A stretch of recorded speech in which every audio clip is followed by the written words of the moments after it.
welcome to Short Stories with Julie. I am the aforementioned Julie. I am a writer, and one of the ways I like to share my art is by reading dramatically some of the short stories I've written so that people can enjoy it in another form of media. So today what I have for you is one of my short stories that was actually published in a short story anthology. So pulp science fiction from the rock, published by Engine Books. So if ever you guys want to go check it out, there's a lot of amazing short stories by a lot of Atlantic Canadian authors, and it's all pulp science fiction, so it's a lot of fun, and there's some great ones in there. But today I will read my short story, of course, because that is what I'm sharing on this channel, and it is called Close Encounters. And if you were with me last time and you listened to The Black Hole, this story actually has a reoccurring character, so some of my short stories do have that going on. So if ever you're intrigued, listen to the end of the video, because I'll let you know how you can maybe have more of my short stories, or if you would like to have my short stories in written form, I will let you know how you can do that. So, but for now, let's get into the story. Close Encounters. Let me tell you about the day I first met her, Captain Tristan of the Phoenix. There were kiln tars all over our vessel, eating through both metal and passengers. Alarms were blaring, people were screaming, and smoke blew everywhere as pipes burst. The stench of the ugly kilns permeated everything. Have you ever seen a kiln tar up close? Disgusting abominations. Several black pincer-like legs and claws, a fleshy torso with multiple mouths and eyes placed in a nonsensical manner. It's enough to make anyone lose their minds. Anyways, we were locked down in the engine room. We could hear the crunching of metal as the kilns chewed through the reinforced door. There was no escaping. We were done for. That's when we heard the screeches. Something was attacking the foul things. I dared to come out of my hiding spot and take a look. There she was, her face splattered in kiln guts, and her strange sword slicing through their thick hides like butter. Captain Tristan of the ship Phoenix. She moved with impossible speed and finesse. Like a dancer, she twirled and twisted, killing one foul beast after another. It was love at first sight. I must have been staring, frozen in place, because she approached me and shook my shoulder. "Are you okay, man?" I nodded. "Are there any other survivors?" I pointed behind me. The 7 other survivors came out. She took command immediately. "There are too many of them to fight, and your ship is barely functional. You need to follow me back to the Phoenix." None of us argued. Terrified as we were, we would have followed anyone who had a clue at that point. The familiar halls we walked through were covered in gore and bodies of both human and kiln alike. I suppressed a gag. Many of the faces I knew. Others were too disfigured to recognize. We soon caught up to another of her crew, Davon, a mountain of a man with biceps bigger than my torso. "There's no one left. Time to go." At this point, it hit me that we were abandoning ship, and all my research was going to be lost. As most people of science will tell you, losing one's research is often a worse fate than death. I interjected. "The research! We have to get the research!" She rolled her eyes at me, but Davon smiled, producing the ship's data storage box. "I ain't just a pretty face, darling." With that, we were off, jogging to the docking gate. It wasn't going to be that easy, however. The gate was swarming with kilns.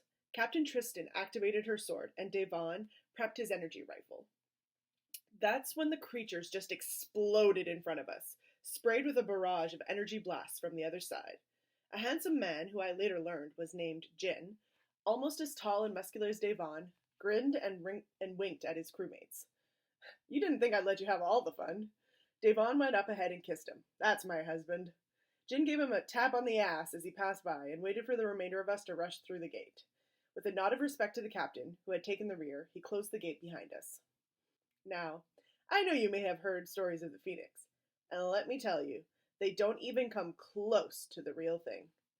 Unlike most ships built for practicality, this one was built for living. Every inch was a piece of art. No bland gray everywhere. The pipes were red, gold, purple, and blue. The wiring was twisted in the most artistic ways. The ship was bright and warm. We followed the captain, doing our best to match her rushed pace. She stopped by an open archway. I could just see the consoles beyond. She motioned for Jin and Devon to continue taking us survivors to the door. I wasn't injured, however, and I couldn't miss this opportunity to see the Phoenix's crew in action. I'd rather stay here if possible. She sighed as she gave me a piercing look. If you get in the way, I won't hesitate to throw you out. Literally. The others left, and I stood in the corner, enraptured. Without a second thought, she turned her attention to her pilot, the only person on deck. Anastasia, let's get out of here. The pilot, Anastasia, had a long side braid peeking out of her helmet. I had heard of the technology. This was the first time I had seen it in action. Intuitive flying. The helmet had a visor that went over her eyes. She wore thick gloves and a chest piece. Once given the go by the captain, the pilot smiled and clicked the gloves together, turning the device on. Bright blue light shone through the seams, and she began moving with purpose, the ship following her movements. Captain, we have a few stragglers chewing up the hull, and one of their pods is in pursuit. Damn it! Time for some acrobatics, girl. Hang on, newbie. I grabbed the nearest railing, and we were soon spinning and diving at breakneck speeds. Through the window, I could see how insane her flight path was. Strangely, inside, there was only rough turbulence. Anastasia danced about, the ship mirroring perfectly. She pushed both arms forward suddenly, and we rushed ahead into a space corridor. The pilot sat back in her seat, slightly breathless. We're clear. How bad is the damage? Anastasia was quiet for a moment. Looks like they got to the quantum manifold. I think I can help. They both turned to me, surprised and skeptical. I was a little surprised myself that I had the nerve to speak. However, quantum energy was my field of study, and I felt reasonably certain I could help. Study quantum energy as well as engineering. It's kind of my, specialty. Full of surprises, handsome, aren't you? Follow me. I blushed at the mention of handsome, then followed Captain Tristan down to the energy chamber. The kilns had done a number on it. Thankfully, the ship had a force shield closing the ceiling breach, or we would have been truly in trouble. It was still unnerving, however, working in a room with a hole to space in the ceiling. Once I saw the quantum manifold, however, I was in my element and went about fixing it. I couldn't see the captain, but I could hear her fixing the hull breach. This device is beautiful. Where did you get it? I made it. What? But how? And couldn't you have fixed it yourself then? It's not that simple. When I need something, I can conceive it, build it. Once it has been created, I don't seem to be able to actually understand what I've done. But how? The black hole! That's not just a story. You really survived the black hole and encountered those beings from another dimension? Are you even concentrating on working there? How do you even know that story? Ha! This is a little embarrassing, but I'm kind of a fan of yours. I've just read about this ship and how you've built it, basically from scratch, and all your adventures. I'm sorry if it's creepy that I know so much. I never thought I'd actually ever meet you. People certainly like to spread stories. I hope I lived up to the legends. One more tweak and all done. Ah! A large glob of acidic sludge fell onto my uniform, eating away at it. I hurriedly removed my overshirt and threw it away. I was thankfully not burned, though I felt a bit silly in my tank top undershirt. Tristan was staring at me. What? She averted her gaze, but then her face twisted into a look of horror. She whispered, "Don't move." She reached for her sword at her hip, and I looked up. That was a mistake. Crawling above my head was a Kilntar. It dropped between us, rushing Tristan. She hadn't managed to get her sword out. I don't know what I was thinking, but I had to do something. I grabbed a serrated piece of metal that had been torn from the ship and sliced the creature from behind. It rounded on me. I looked at the small piece of metal in my hands and at its pincers and hungry mouths. I did the only thing a smart man should do. And I ran. With it on my heels.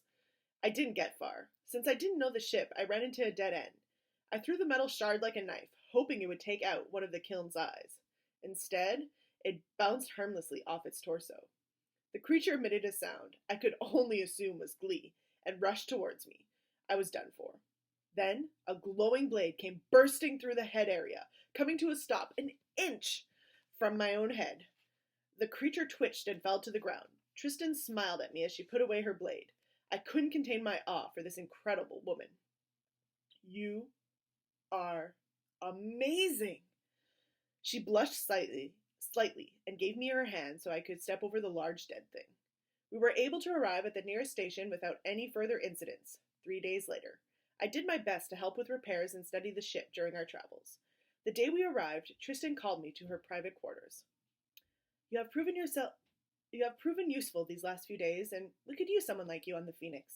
The pay sucks, the job is dangerous, but you won't meet a better crew of people. I was so elated I thought I might faint.